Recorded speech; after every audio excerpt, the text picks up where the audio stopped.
Hola. Bueno, en este video, que sería el número 13 de la serie de matrimonio, ¿verdad? Pues vamos a analizar lo que es el divorcio por el artículo 185A del Código Civil.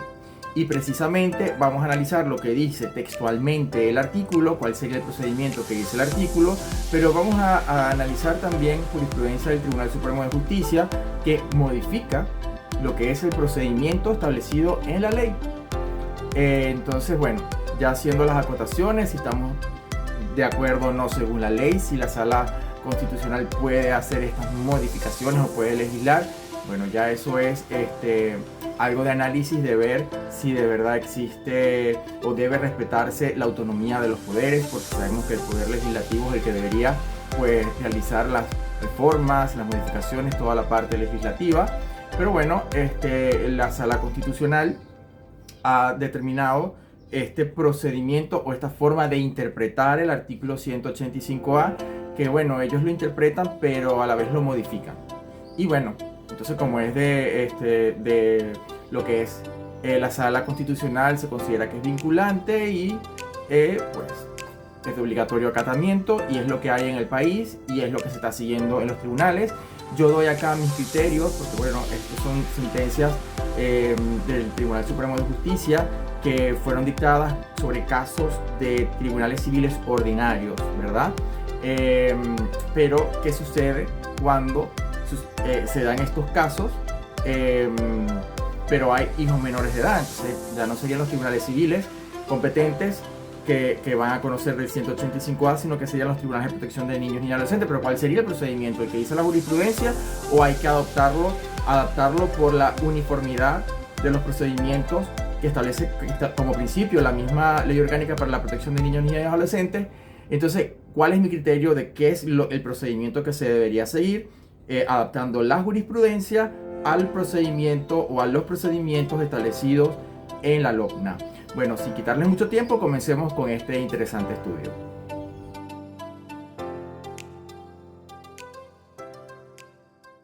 Ok, vamos a comenzar entonces con el análisis del artículo 185A del Código Civil, que establece precisamente que cuando los cónyuges han permanecido separados de hecho por más de 5 años, cualquiera de ellos podrá solicitar el divorcio. Recuerden que estamos haciendo referencia a separación de hecho, no de cuerpos, ¿ok?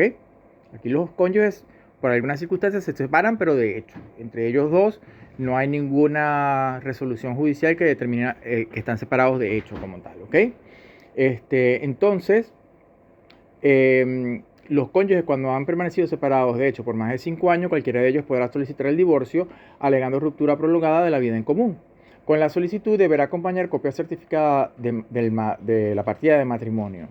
En caso que la solicitud sea presentada por un extranjero que hubiese contraído matrimonio en el exterior, deberá acreditar constancia de residencia de 10 años en el país. Admitida la solicitud, el juez deliberará sendas boletas de citación al otro cónyuge y al fiscal del Ministerio Público, enviándoles además copia de la solicitud. El otro cónyuge deberá comparecer personalmente ante el juez en la tercera audiencia después de citado. Si reconociera el hecho y si el fiscal del Ministerio Público no hiciera oposición dentro de las 10 audiencias siguientes, entonces el juez declarará el divorcio en la 12ª audiencia siguiente a la comparecencia de los interesados. Si el otro cónyuge no compareciere personalmente, o si al comparecer negara el hecho, o si el fiscal del Ministerio Público lo objetare, se declarará terminado el procedimiento y se ordenará el archivo del expediente. Entonces, como podemos ver, el artículo 185A procede cuando los esposos tienen 5 años separados de hecho, no de cuerpo, sino de hecho. El divorcio por este artículo debe ser solicitado por uno de los cónyuges, pero es un divorcio en sí por mutuo consentimiento, pues ambos tienen que dar su consentimiento para el mismo. Y es lo que se puede concluir de la redacción del artículo, pues, ¿no?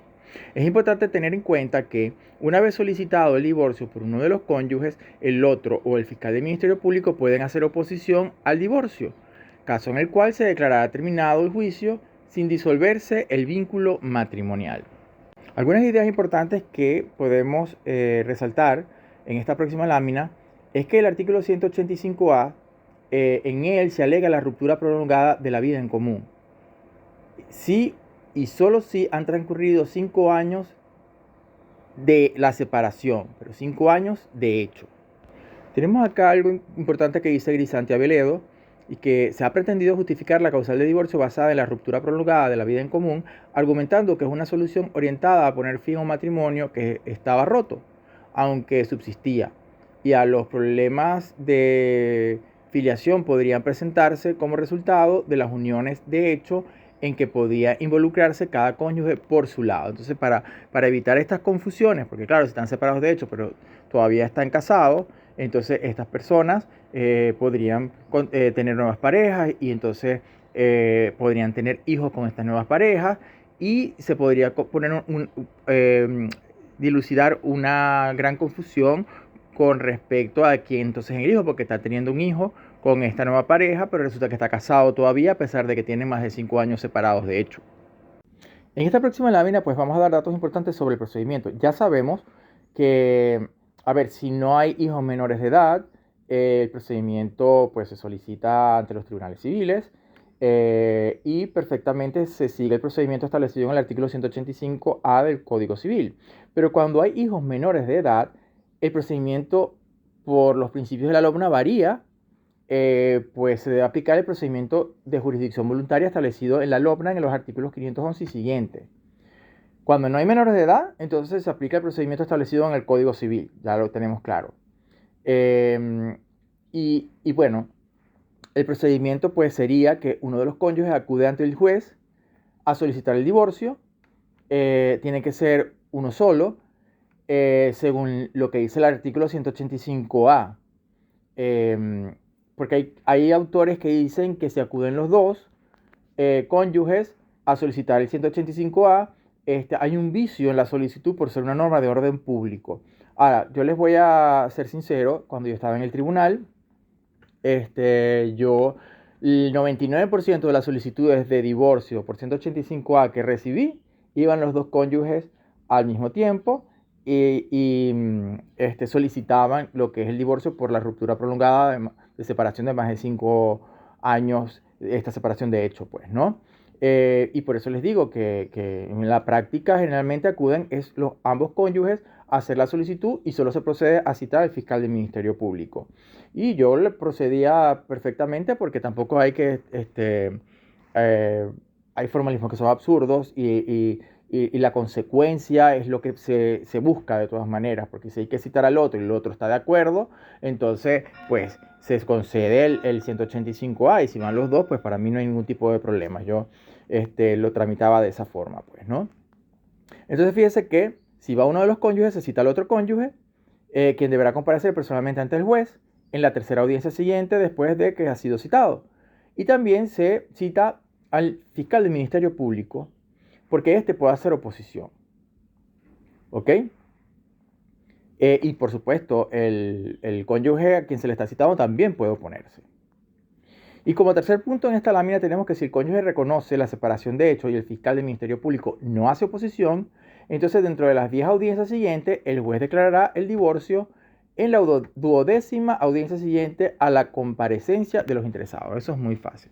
Entonces este es el procedimiento que se sigue cuando no hay hijos menores de edad. Si hay hijos menores de edad, hay que irse por el procedimiento de jurisdicción voluntaria del artículo 511 y siguientes de la LOBNA.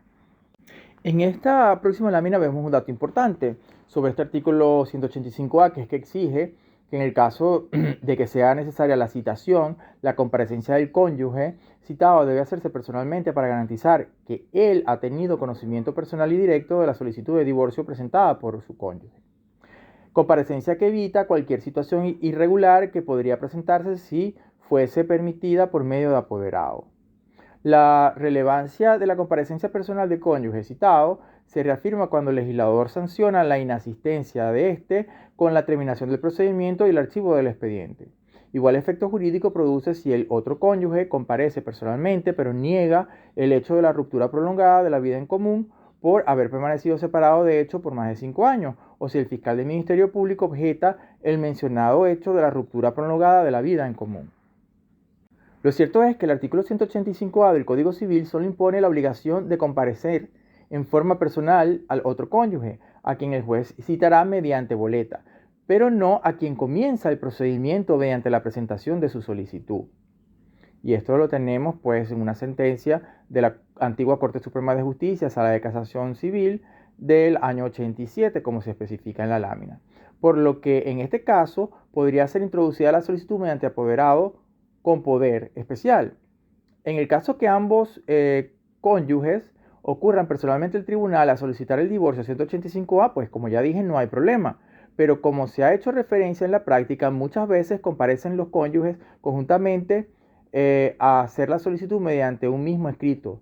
Pero puede darse el caso que uno solo comparezca personalmente y el otro mediante apoderado judicial con poder especial. Entonces se debería admitir, o sea, si van en el escrito van los dos, pero uno personalmente y el otro con apoderado, pues yo pienso que no habría problema porque está yendo uno de los dos personalmente. La nueva jurisprudencia de la Sala Constitucional del máximo órgano judicial de este país, Venezuela, signada bajo el número 446 de fecha 15 de mayo del 2014, esta sentencia es muy importante porque en esta sentencia se determinó que estas solicitudes que ya hemos estudiado, que pues, son de jurisdicción voluntaria, que si hay oposición, pues se declara terminado, se debe archivar el expediente y no se disuelve el vínculo matrimonial, pues la Sala Constitucional hace una interpretación de la norma y ellos determinan en esta sentencia del 2014 que estas solicitudes que en un principio, dicen ellos, se enmarcan dentro del procedimiento de jurisdicción voluntaria, son potencialmente contenciosas. En el caso de que la parte citada o notificada no asista o simplemente niegue el hecho, ellos dicen que no debe declararse terminado el procedimiento, sino abrir una articulación probatoria y el juez debe resolverla según el artículo 607 del Código de Procedimiento Civil, declarando con lugar o sin lugar el divorcio 185A, dependiendo de lo alegado y probado en actas respecto a la separación de hecho por más de 5 años. Entonces, fíjense que acá, pues la Sala Constitucional, pues, lo que hace es modificar la norma y darle otro sentido, pues, ¿no? Tiene las facultades para hacerlo, porque ellos no son órgano legislativo. Pero bueno, es lo que hay y como es la Sala Constitucional, ellos dicen que es una sentencia que es de obligatorio acatamiento. Y es la jurisprudencia que yo quiero resaltarles, porque entonces ahora, a pesar de que el 185A determina que si va uno de los cónyuges, se cita al otro, el otro no va, no asiste, o si asiste, niega el hecho, o si el fiscal niega o se opone, perdón, entonces no se puede disolver el vínculo matrimonial, sino que se ordena, pues, se termina el procedimiento y se archiva el expediente sin declarar disuelto el vínculo matrimonial. Pero, según esta jurisprudencia, pues, no debe ser así. Ellos cambian la norma, prácticamente están legislando, y ellos dicen que si no asiste o niega el hecho, el otro cónyuge no debe declararse terminado, sino que se abre una articulación probatoria para que en esa articulación probatoria se demuestre si la separación de hecho fue verídica por más de 5 años y si se prueba, entonces se abre esa articulación probatoria de 8 días y al día siguiente, perdón, de culminar esa articulación probatoria, el juez simplemente declara disuelto o no el vínculo matrimonial si se probó lo que es la separación de hecho por más de 5 años. Ya para concluir quisiera hacer unas acotaciones, ¿verdad?